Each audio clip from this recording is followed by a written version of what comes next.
Bonjour et bienvenue sur la chaîne. Depuis notre plus jeune âge, on nous apprend une version de l'histoire, une manière de penser, une façon de voir le monde. Mais qui décide de ce qu'on nous enseigne? Qui choisit ce qu'on retient et surtout ce qu'on efface? Derrière l'école, les médias et les institutions se cache parfois un système bien plus vaste, bien plus ancien, dont le seul but est de façonner des esprits dociles et obéissants. Aujourd'hui, je vous présente une vidéo puissante intitulée « Rééducation de masse, la prison invisible de l'esprit ». Une vidéo qui nous plonge au cœur des mécanismes de manipulation les plus profonds, ceux qui ne se contentent pas de nous informer, mais qui façonnent littéralement notre manière de penser, de croire et d'obéir. Nous allons voir jusqu'où certains systèmes sont capables d'aller.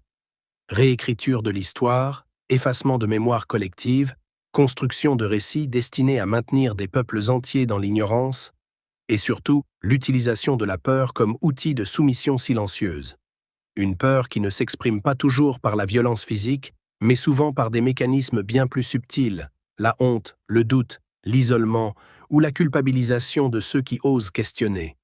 Cette vidéo n'a pas pour but de vous effrayer, mais de vous ouvrir les yeux. Car comprendre les mécanismes de la manipulation, c'est déjà commencer à s'en libérer. La véritable prison n'est pas toujours faite de murs, parfois elle est faite de pensées qu'on nous a apprises à ne jamais remettre en question. Alors installez-vous, ouvrez votre esprit et préparez-vous à regarder le monde différemment. Bonne écoute. C'en est pathétique. Vous en avez fait vous-même l'expérience. 1000 ans se sont écoulés depuis la mort de votre ancêtre, et pourtant notre société est toujours aussi barbare, toujours aussi stupide. Et où voulez-vous en venir? On peut y mettre de l'ordre, monsieur Miles. C'est à cela que nous travaillons, et c'est pour cela que nous avons besoin de vous. Vous essayez de me faire croire que vous nous préparez des lendemains meilleurs? Oui, et c'est exactement ce que nous faisons. L'humanité est en quête de sens. Les hommes veulent savoir ce qu'ils font en ce bas monde. Eh bien, nous allons leur fournir une réponse. Quand chacun aura trouvé un sens à son existence, tout ira beaucoup mieux. Cette révolution du vivant, c'est la bombe atomique du XXIe siècle. Ça, c'est le monde que tu connais. Le monde tel qu'il était à la fin du XXe siècle. Il n'est plus aujourd'hui qu'une parcelle de la simulation neuro-interactive que nous appelons la matrice. Tu viens d'un monde imaginaire, Néo. Voici le monde tel qu'il existe aujourd'hui.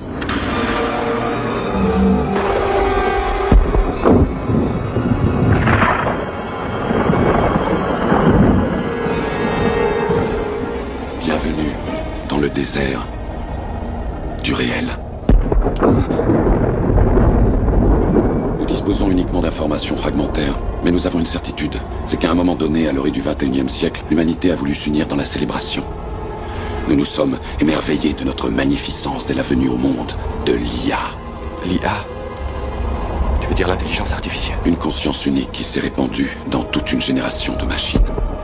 Nous ignorons qui a frappé le premier, nous ou elle. Mais nous savons que c'est l'humanité qui a assombri le ciel. Et pour nous tous, nous sommes en danger, c'est l'intelligence artificielle. Et je crois que c'est ce que tu m'as dit.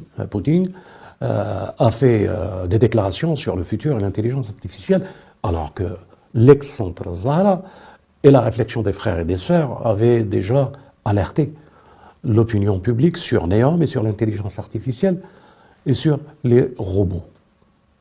C'est bizarre. Tout à l'heure, on disait robot est un dérivé du mot robot. Le Dieu qu'ils vont adorer, robot. Hein? On est parti où?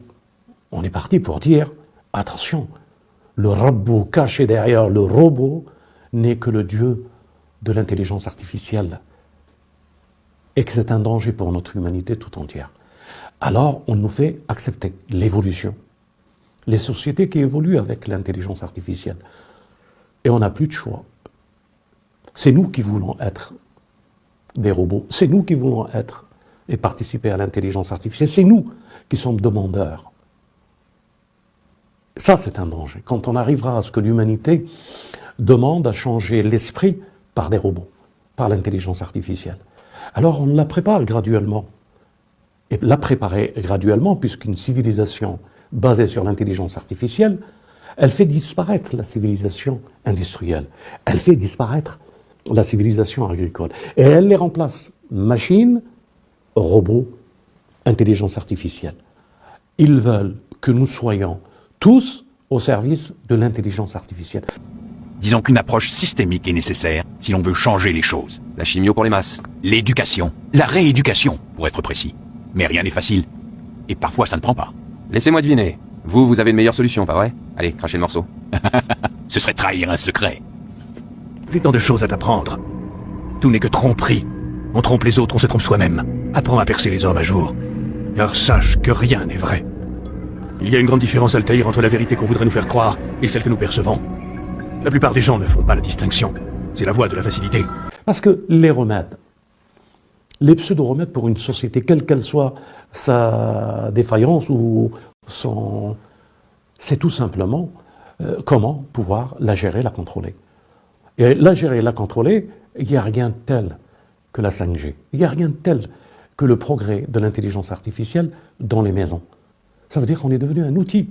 Allez, on est passé de l'étape humaine à l'étape robotisée.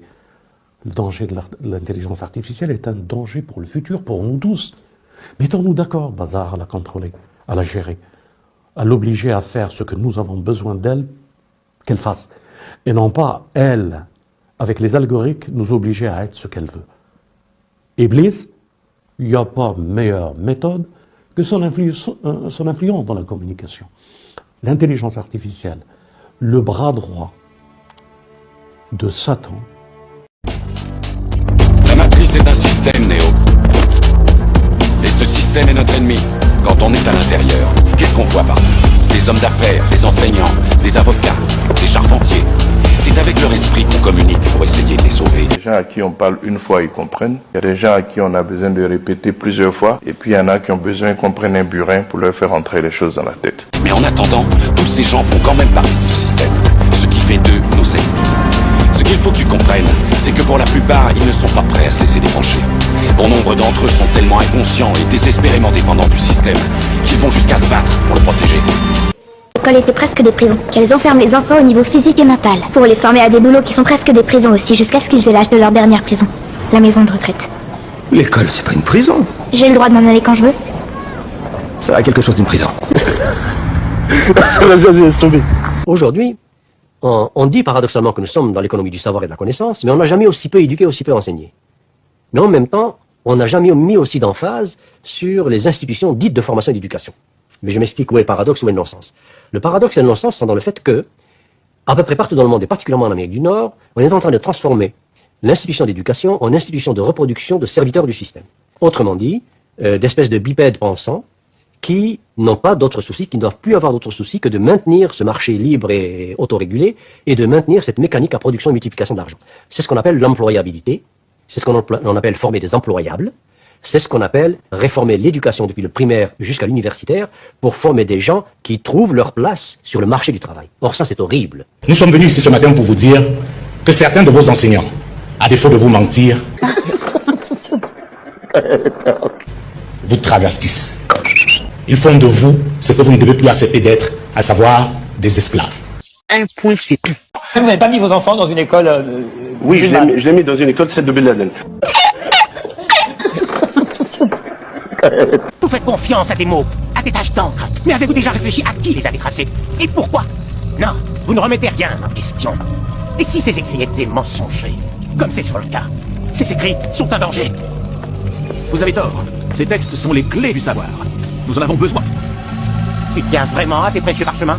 Tu ferais n'importe quoi pour eux? Oui, oui, bien sûr. Alors, rejoins-les!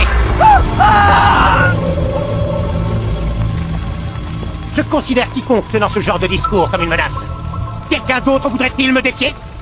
De ces cendres naîtra une nouvelle ère. Pour façonner le monde comme ils l'entendent. Si un seul d'entre eux survit, survivra aussi leur désir de créer un nouvel ordre mondial. Un nouvel ordre mondial. Un nouvel ordre mondial. On doit les arrêter, Desmond. Tu as le regard d'un homme prêt à croire tout ce qu'il voit parce qu'il s'attend à s'éveiller à tout moment. Et paradoxalement, ce n'est pas tout à fait faux. Crois-tu en la destinée, Néo? Point d'interrogation. Non. Et pourquoi? Parce que je n'aime pas l'idée de ne pas être aux commandes de ma vie. Bien sûr, et je suis fait pour te comprendre. Elle est omniprésente. Elle est avec nous ici, en ce moment même. Tu la vois chaque fois que tu regardes par la fenêtre ou lorsque tu allumes la télévision. Tu ressens sa présence quand tu pars au travail, quand tu vas à l'église ou quand tu paies tes factures. Elle est le monde qu'on superpose à ton regard pour t'empêcher de voir la vérité. La vérité éclate, ça me va. Personne n'en a grand-chose à faire que la vérité éclate. Parce que le public ne sait même plus ce que le mot vérité signifie. Comment ça? Eh bien, je pense que les gens ne sont plus capables de faire la différence entre ce qui est vrai et ce qui est faux. Si vous avez apprécié cette vidéo, n'oubliez pas d'aimer, de vous abonner et d'activer la cloche de notification. Restez curieux et continuez à questionner le monde qui vous entoure. À la prochaine, prenez soin de vous.